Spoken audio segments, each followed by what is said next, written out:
మీరిప్పుడు కుల సంఘంలో ఎంత యాక్టివ్‌గా ఉండడానికి కారణం ఏంటనేది రకరకాల అనుమానాలైతే వస్తాయి. గతంలో మీరు స్టూడియోలో పనిచేశారు. స్టూడియో అంటే అప్పుడు లోకేష్ గారు యాక్టివ్‌గా ఆ ఛానెల్‌కి సంబంధించినటువంటి పనులు చూసుకునేవారని మనకి తెలుసు. సో, ఈ సందర్భంలో మీకు ఉన్నటువంటి సత్సంబంధాలేంటి? మీరు ఆ విధంగా అంటే జర్నలిస్ట్ నుంచి రాజకీయాల వైపు వచ్చేటువంటి అవకాశం ఉందని చాలామంది అనుకుంటున్నారు గదా! మీకున్న సంబంధాలు ఎటువంటి సంబంధాలున్నాయి వాళ్ళతోటి? వాళ్ళు ఇప్పుడు ఎన్నికలు లేవు. హ్మ్. మొన్న ఎన్నికలు అయిపోయినాయి.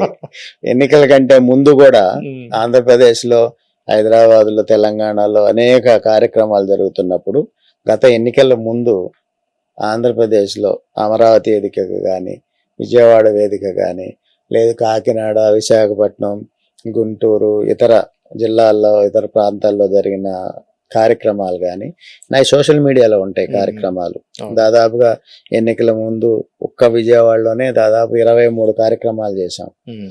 ఎన్నికలు ఒక నెల రోజులు అనంగా కూడా ఎస్ఎస్ కన్వెన్షన్‌లో 7,500 మంది హ్మ్. ముఖ్యమైన నాయకత్వం, అన్ని పార్టీలకు సంబంధించిన నాయకత్వం హ్మ్. 7,500 మందితోటి ఒక ప్రధానమైన చర్చ రోజంతా కూడా జరిపాం. ఎన్నికల సందర్భంగా హ్మ్. రాజకీయాల్లో కాపులకి అవకాశం ఇవ్వాలి. అదేవిధంగా ఆ రోజు పవన్ కళ్యాణ్ గారి పాత్ర ఏంటి? పవన్ కళ్యాణ్ గారి వెంట కులం ఏ విధంగా ప్రయాణించాలి? రాజకీయ పార్టీల్లో వివిధ నియోజకవర్గాల్లో, వివిధ జిల్లాల్లో కాపు వర్గాలు, రాయలసీమలో బలిజలకి పూర్తి స్థాయి అన్యాయం జరుగుతుంది రాజకీయాల్లో. హ్మ్. అక్కడ అవకాశాలు ఇవ్వాలి. రాయలసీమ ప్రాంతంలో ముఖ్యంగా మన కుటుంబ సభ్యులు బలిజలకు అవకాశం ఇవ్వాలి. అదేవిధంగా నీకు శ్రీకాకుళం, విజయనగరం లాంటి ప్రాంతాల్లో ఉన్న మన కుటుంబ సభ్యులు తూర్పు కాపులకి అన్యాయం జరుగుతుంది, అవకాశం ఇవ్వాలి.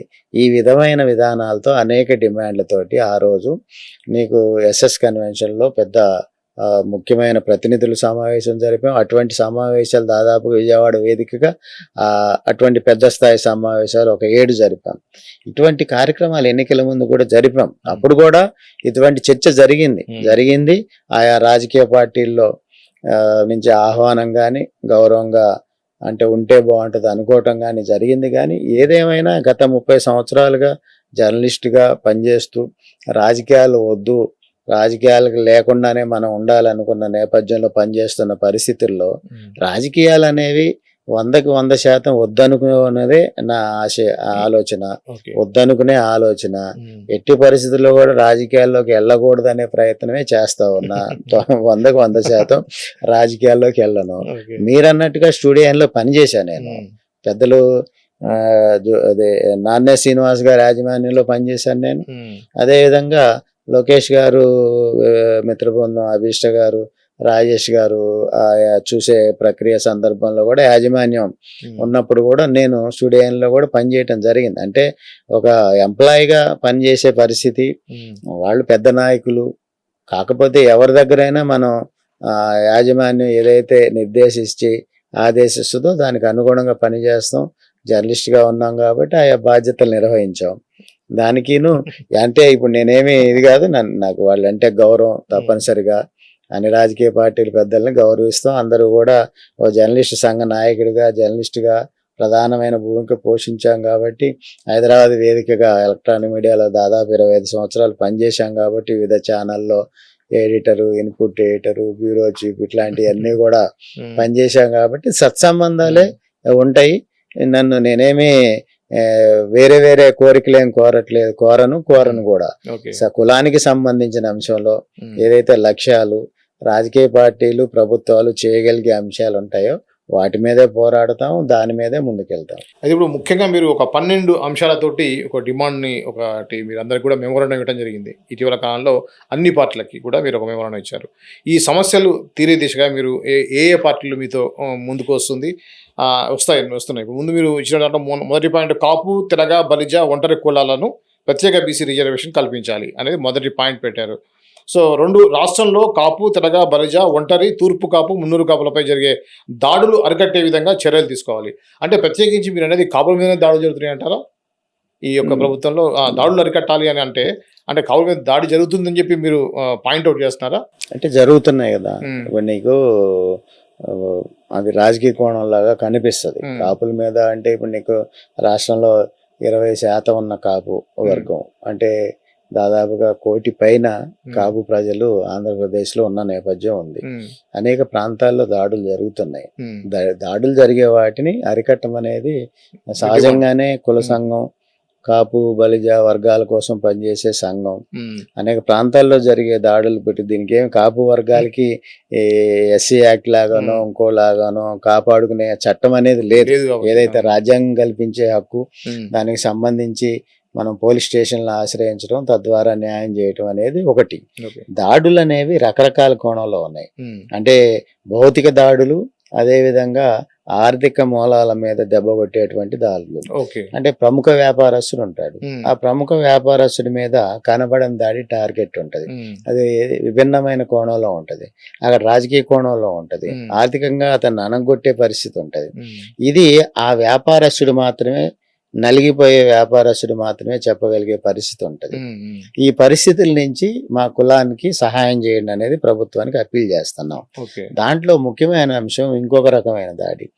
ఏదైతే సామాజిక వర్గంగా ముఖ్యమైనగా కాపు బలిజ వర్గాలుగా ఉన్న కాపు వర్గాల్లో జనాభా దామాషా ప్రకారం ప్రభుత్వ ఉద్యోగులు ఈరోజు 1,00,000 మంది ఉన్నారు. ఈ 1,00,000 మంది దీంట్లో దాదాపుగా 65,000 మంది ప్రభుత్వ ఉద్యోగులు, పర్మనెంట్ ఉద్యోగులు ఉన్నారు. మిగతా వాళ్ళు కాంట్రాక్ట్ బేస్ కానీ, అవుట్ సోర్సింగ్ కానీ, లేదా ప్రభుత్వ విభాగాలకు అనుబంధంగా పనిచేసే ఉద్యోగస్తులు కానీ ప్రభుత్వ సెక్టార్లో ఉన్న పరిస్థితి మనం చూస్తా ఉన్నాం ఆంధ్రప్రదేశ్లో. మీరు గమనించండి, ఈరోజు సమాజంలో ప్రధాన భూమిక పోషించే శాఖ, ఎగ్జాంపుల్గా పోలీస్ శాఖ తీసుకుంటే విజయవాడ కానీ, గుంటూరు కానీ, లేదా రాజమండ్రి కానీ, లేదా విశాఖపట్నం కానీ, లేదా శ్రీకాకుళం కానీ, ఇట్లా ప్రధానమైన జిల్లా హెడ్ క్వార్టర్లు తీసుకోండి. ఎక్కడైనా ఏదైనా ఒక చోట పోలీస్ స్టేషన్ లో ఒక సిఐ ఉన్నాడా, లేదా ఒక డిఎస్పి ఉన్నాడా పోస్టింగ్, లేదా ఆ పైన ఒక ఏఎస్పి ఉన్నారా, లేదా ఎస్పి ఉన్నారా అనేది చూడండి. మొత్తంగా కాపు వర్గాల్లో నీకు చెప్పుకోదగ్గ ఒక పోలీస్ అధికారి ఎగ్జాంపుల్ తీసుకుంటే మనం సుబ్బారాయుడు గారు ఉంటారు. సుబ్బారాయుడు గారు తిరుపతిలో పోస్టింగ్ చేశారు. తిరుపతిలో పోస్టింగ్ చేస్తే అక్కడ వేరే ఇన్సిడెంట్ జరిగితే అతను ఎమ్మటే తీసి బదిలీ చేశారు తిరుపతిలో. అక్కడ జనాభా బయటకు వచ్చే క్రమం, అనుకోని సంఘటన, అక్కడ విషాదం చోటు చేసుకుంది.